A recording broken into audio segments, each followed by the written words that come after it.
Welcome to Cooking Wild. Today we'll be making a Frenched elk rib rack with red potatoes and green peas in a cream sauce and a blackberry dump cake served with vanilla ice cream. We're going to top our elk rib rack with a red wine sauce. So stick around because we're going to be cooking wild.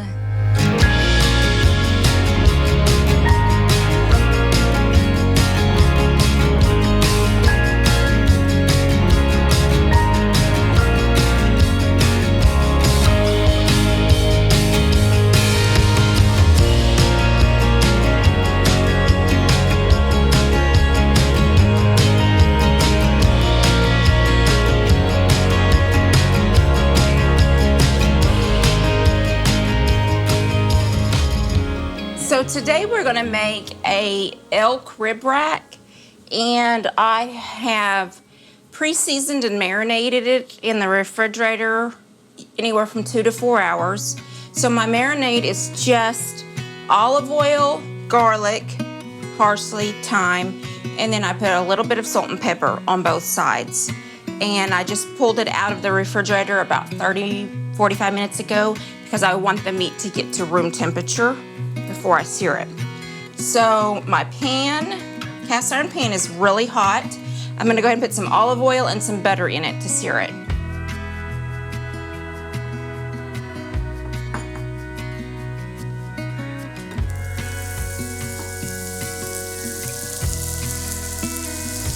I'm just gonna give it a really good sear on both sides, get it nice and brown, and then I'm gonna finish it off in the oven at 450 degrees for about 10 to 12 minutes, or until the internal temperature, which I'll check with this digital thermometer, until the internal temperature is 130.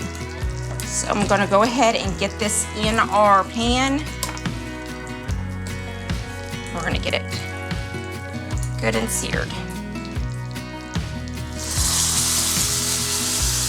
And I'm going to kind of just push down on the meat with my tongs to make sure that it is making contact with the surface of the cast iron.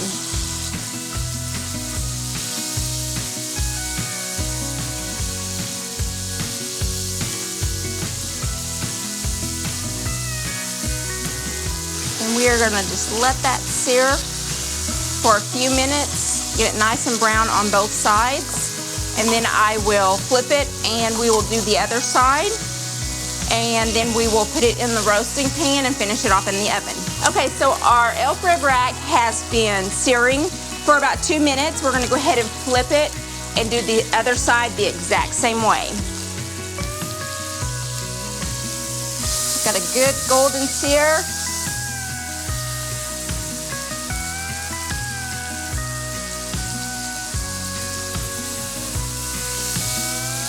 And I'm gonna push down the same way I did on the first side, just to make sure that is making contact with the bottom of the cast iron. And we're gonna go ahead and just let that sear for a few minutes, and then we're going to put it in the roasting pan, and we're gonna finish off in the oven at 450 for 10 to 12 minutes, or until the internal temperature is 130. 130 is going to give you a medium rare cut of meat. So our elk rib rack has been searing on the other side for a few minutes, and I am going to go ahead and pull it off and stick it in our roasting pan, and then it's going to go in the oven to finish off cooking.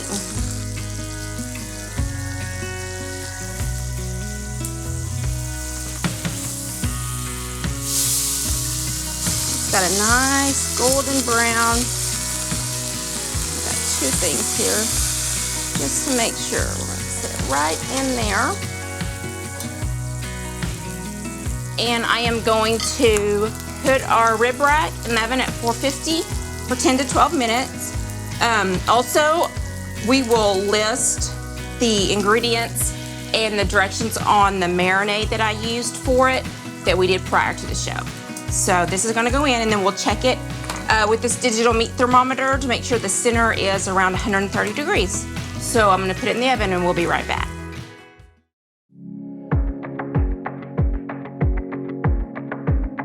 right now, more than ever, we're choosing to take the back roads and stay off of the beaten path. We're doing all that we can to avoid the crowds and the hustle of the city. While we know that taking the road less traveled isn't for everyone, it's where we feel most at home.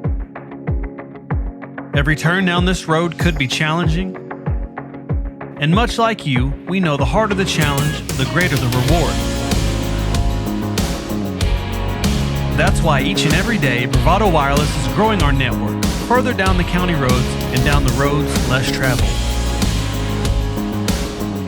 We're making sure wherever your road may lead, you're always connected. We are Bravado Wireless, Oklahoma's own wireless provider. You are called to be bold, to live out loud, to make the most out of every moment. You share these moments with your friends and family, side by side, across town and across the world. We are Bravado Wireless. We believe in the power of connection, coverage, speed, service, the latest technology. These aren't options. They're not special offers. They are obligations to you. We believe in building a community, your community. Bravado Wireless. Okay, so we have our Elk Rib Rack in the oven, finishing off. And I'm gonna go ahead and start the sides. I'm going to make baby red potatoes and green peas in a cream sauce. And I've got about a pound of red potatoes. And I'm bringing my water to boil. I just put some salt and a little bit of butter in my water. And I'm going to boil my potatoes till they're fork tender. And then drain them and set them aside. And then we'll start the cream sauce. Okay, so our water's boiling and I am putting our potatoes in. I'm just kind of dropping them in because I don't want it to splash out and burn me. But like I said, this is about a pound of baby red potatoes, and we are just gonna boil them until they're fork tender. Pull them out, drain them, and set them aside. And then I will make the cream sauce for the potatoes and the peas. On the peas, you can buy them frozen and you can buy them fresh or canned, just whatever's available to you. I'm just using a can of drained and washed green peas, and I actually just popped them in the fridge and they set in the fridge to kind of firm up and not to get really soft. So they're pre-cooked. So whenever my potatoes are done and I have my cream sauce, we will just fold those in to the side. So these will take a few minutes and I will just check them with the fork to see when they're tender, and then those will be ready as well. So our potatoes are pretty much done. They are fork tender when I stick a fork in them. So I'm gonna go ahead and pull them off, and I'm going to strain them and rinse them and set them aside. I'm gonna go ahead and make our cream sauce for our potatoes and peas. I'm gonna start with 2 tablespoons of butter.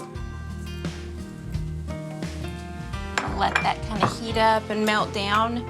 And then I will add 2 tablespoons of flour.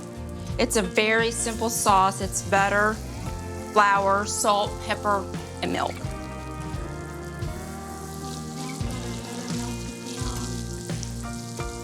I'm gonna go ahead and add 2 tablespoons of all-purpose flour.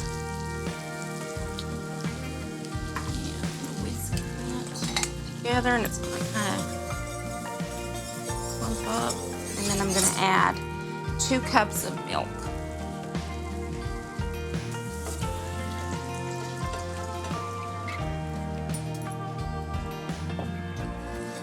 And what the flour does, it's a thickening agent in any gravy or sauce that you make. So as this heats up, it'll start to thicken. We'll pull it off when it's to the consistency that we want, and then we'll go ahead and just fold in our potatoes and our peas. I'm going to take the potatoes that I already cooked and some of the bigger ones, and I'm just gonna kind of half or quarter them up. That way they're not such big bites.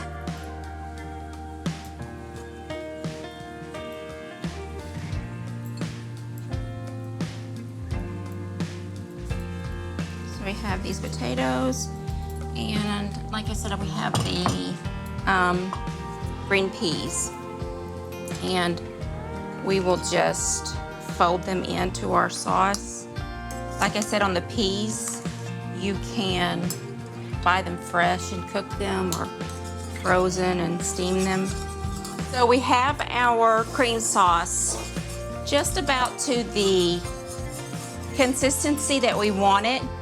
We don't want it clumpy or extremely thick. We just want it thick enough, kind of like almost like a thinner gravy to fold the potatoes and the peas into. So I think I'm gonna go ahead and probably pull it off.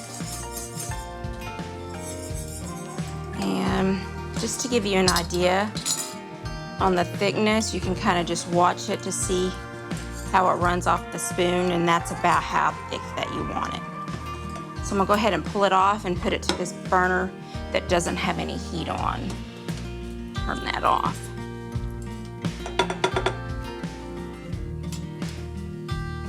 And I'm gonna go ahead and whisk it one more good time to make sure I don't have any lumps in there. And then I am going to get a serving bowl and put our peas and potatoes together and then fold it into the gravy. Okay, so we have our cream sauce finished, and I am just going to fold it into our cooked red potatoes that we cooked earlier.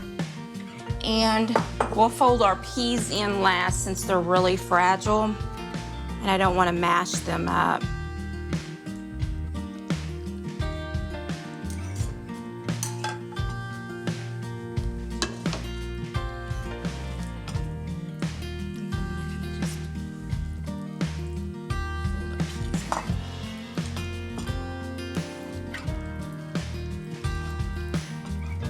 So now that we have our potatoes and peas folded together, I am going to set them aside, and we are going to make a red wine sauce to put over our elk while it's resting. This is the pan that I seared it in earlier, so it's got all these delicious little bits and garlic in here, and so I am going to use this and deglaze this pan to make the sauce.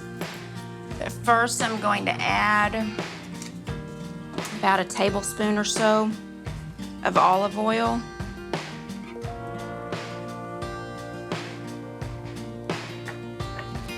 Turn this into between a medium and just a little bit more olive oil, because I'm going to use all of these onions, carrots, and celery. So I've got 2 ribs of celery, chopped and diced, 1 carrot, and 1 onion. So I'm going to put the onion in here. And I'm basically going to cook this down until it's soft and the onion is translucent.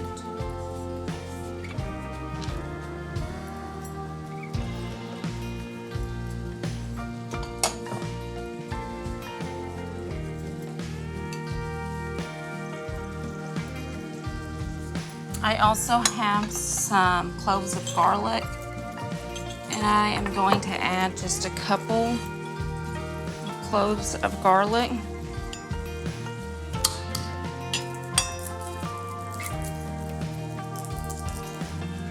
And you want to kind of smash them so they will release the flavor and get aromatic. There's 1.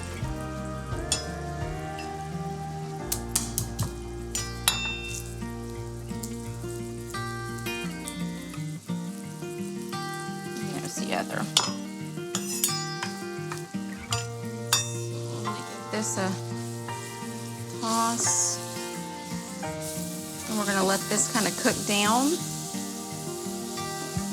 And then we, once it's cooked down and kind of translucent, we are going to add red wine and demi-glace. The demi-glace is kind of hard to find, so if you cannot find it, you can substitute it with just a brown gravy, or you can actually make the demi-glace yourself. And there's several really good recipes. You can Google those to get a recipe to make it, or just use the brown gravy as a substitution. Our onion and garlic and celery and carrot is cooked down. Our onion's pretty much translucent and it's very aromatic. So the next step in making our red wine sauce is I'm actually going to put some red wine in, and we're going to let it reduce down by 3/4. And once it's reduced, we are going to add a bay leaf, some thyme, and the demi-glace, or the brown gravy, which is what we substituted it with. So I'm going to go ahead and add red wine.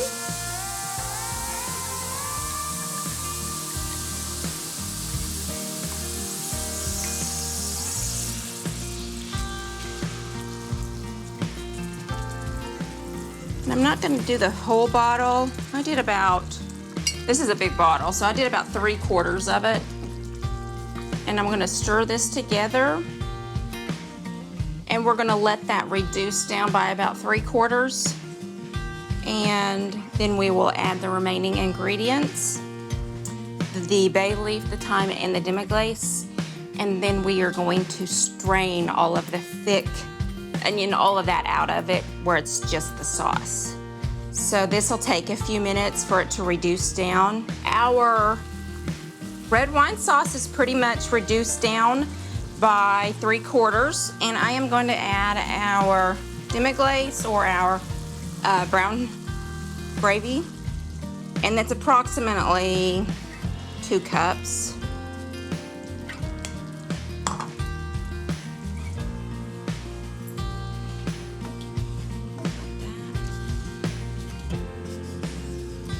And then I'm going to add about a teaspoon of thyme, and I'm going to put a bay leaf in here.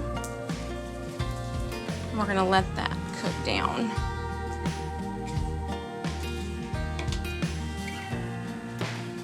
Let this cook down for just a few minutes, just to infuse those flavors. And then I will pour this through a fine mesh strainer to sift out all of the big things in it, where we just have the sauce. And once we have the sauce, then I'm going to melt in about a tablespoon of butter into it, and then it'll be ready to serve over the top of our elk.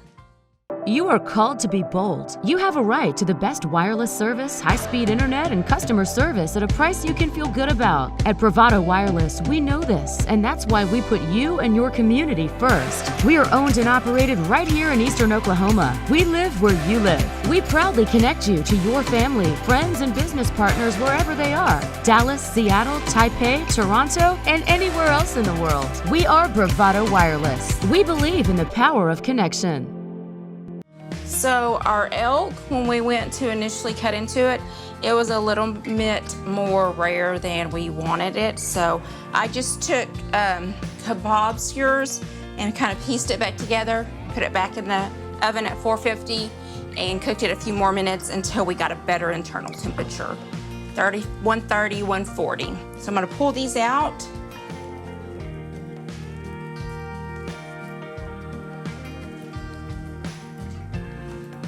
And we are going to finish cutting it. So we have the first one there. And I am going to put this in right here.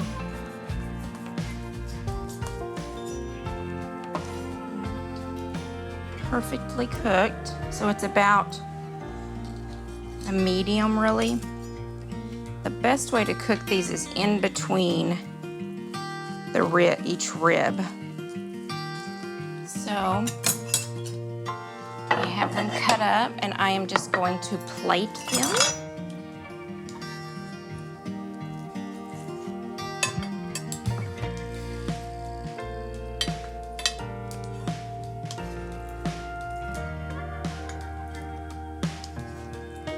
Obviously, if you would like yours to be a little bit more done, just leave it in for a few more minutes. There you have our elk rib rack. So we have our Frenched elk rib rack cut up, and we've got our butter put into our red wine sauce. And I'm gonna go ahead and plate this up. So let's just do this right here. And some of our peas and red potatoes, the creamed peas and red potatoes.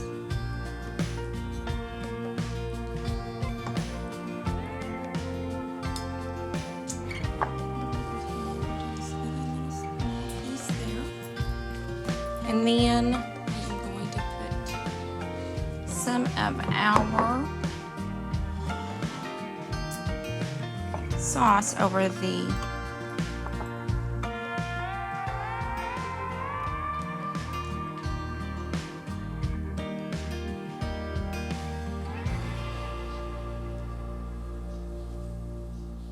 and there you have it. From nationwide coverage to live high school sports to the great outdoors and so much more, we've got something for you. We're a local wireless carrier right here in Oklahoma. We work for your town, in your town. But great cell phone signal in rural areas is just scratching the surface. We also broadcast live events from all over eastern Oklahoma. High school football, basketball, baseball, dirt track races, livestock shows, and community events. Everything to keep you connected in your community.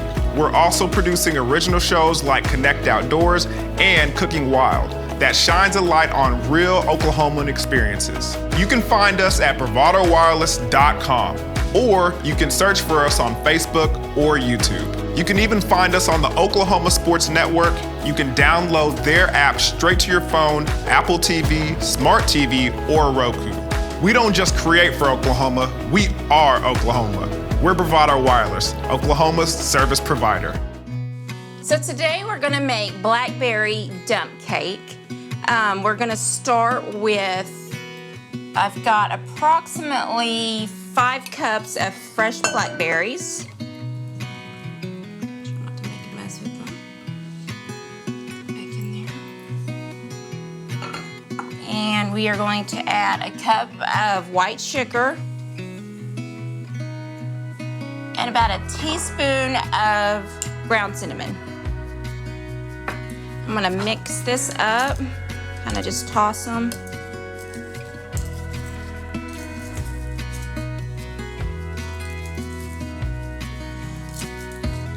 So whenever I was growing up, we lived out in the country.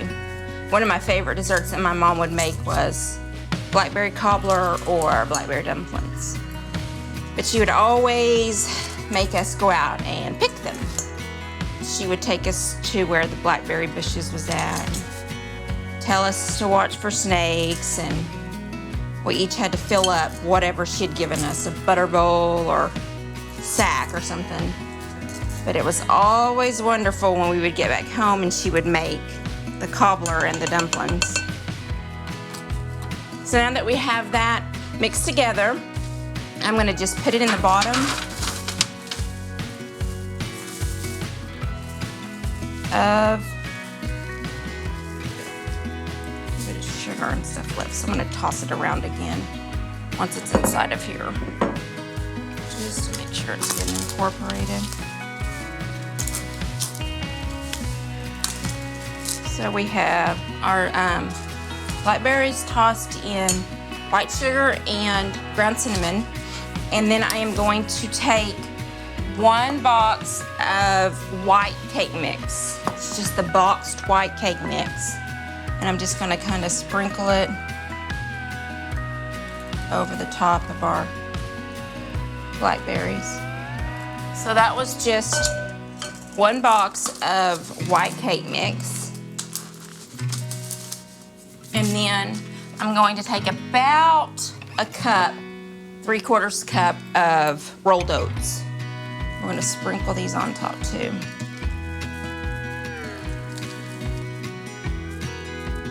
And then our last ingredient is this, for this dessert, is butter. You can either melt it.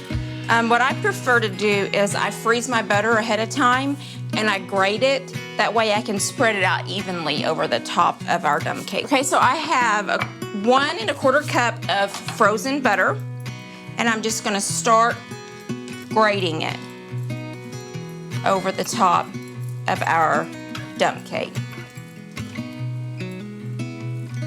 And if you freeze it ahead of time, it's so much easier to grate this way.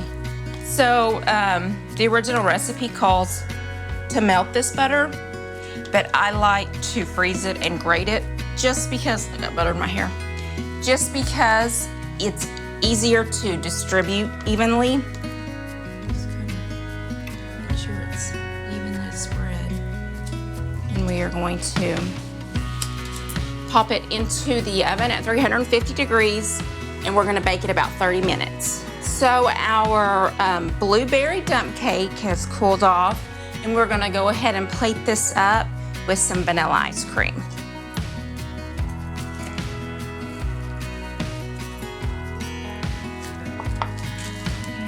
Really good sized serving of that.